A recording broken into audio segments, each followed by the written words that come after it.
हिंदुओं से बहुत बड़ी बड़ी गलतियां हुई हैं। उन गलतियों से हमें सुधार करने की जरूरत है, नहीं तो हम सब धीरे धीरे खत्म हो जाएंगे।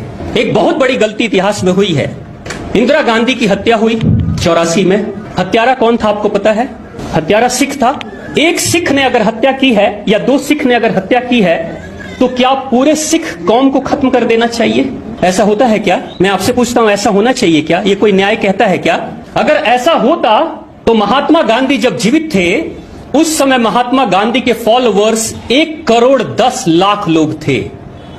किसी नेता के सबसे बड़ी संख्या में अगर अनुयायियों की संख्या रही है तो वो महात्मा गांधी रहे हैं। नाथूराम गोडसे ने मार दी, किसी भी कारण से उनकी हत्या हुई।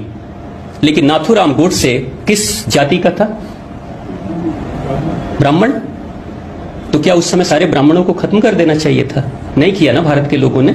लेकिन यहां सिख जब दो सिख मारते हैं तो सारे सिख को चुन चुन के उनके दुकानों को लूटा गया, उनके घर को लूटा गया, उनकी हत्या की गई। मैं उस समय छोटा बच्चा था, मैंने भी देखा कि हिंदू लूट रहे थे दुकानों को। और ये सिख कौन है? ये सिख वही कौम है जब हिंदू धर्म के ऊपर खतरा मंडरा रहा था, हमारे पूर्वजों की रक्षा के लिए अपना बलिदान दे रहे थे। वैसे गुरु ने सिखों को इतना शक्तिशाली बनाया, 1970, 75, 80 तक हर परिवार से, हिंदू परिवार से एक नौजवान लड़का सिख बनता था। अगर 4 बेटे होंगे तो एक सिख बन जाएगा गुरुजी। अगर 4 बेटे होंगे हिंदुओं में से तो एक को सिख बनाया जाएगा, एक को फौज में भेजा जाएगा और दूसरा समाज की सेवा करेगा और चौथा परिवार के लिए धन कमाएगा। कैसी सोच थी भारत की। लेकिन ये 70-80 तक सिख बनाया जाता था। ये भी भूल गए कि रक्षक है हमारा, ये हमारी रक्षा करने वाली कौम है। लेकिन हमने मार दिया 1984 में, क्योंकि सिख मुट्ठी भर थे। लेकिन हिंदुओं ने किया 84 में, और ठीक 6 साल के बाद पंजाब से कश्मीर की दूरी सिर्फ 300-350 किलोमीटर है। अगर ऑन रोड भी जर्नी किया जाए तो 6 से 7 घंटे 8 घंटे में पहुंचा जा सकता है।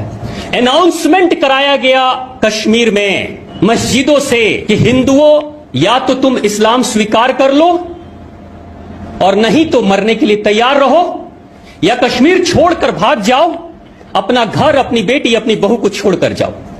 यह अनाउंसमेंट हुआ 1-2 दिन नहीं, कई दिनों तक। बगल में ही सिख कौम है जो हिंदुओं की रक्षा करती है, वो नहीं आए और 70,000 हिंदू ब्राह्मण मारे गए। कत्लेआम हो गया, बलात्कार हो गया, सब कुछ हो गया, देखते रह गए। जब तुमने अपने ही रक्षकों का भक्षण कर लिया तो क्या उम्मीद करते हो कि जिस समय तुम खतरे में आओगे उस समय तुम्हारी रक्षा करने कोई आ जाएगा? वफादार जो कोई प्रहरी था आपके धर्म का, उसी को मार डाला आपने।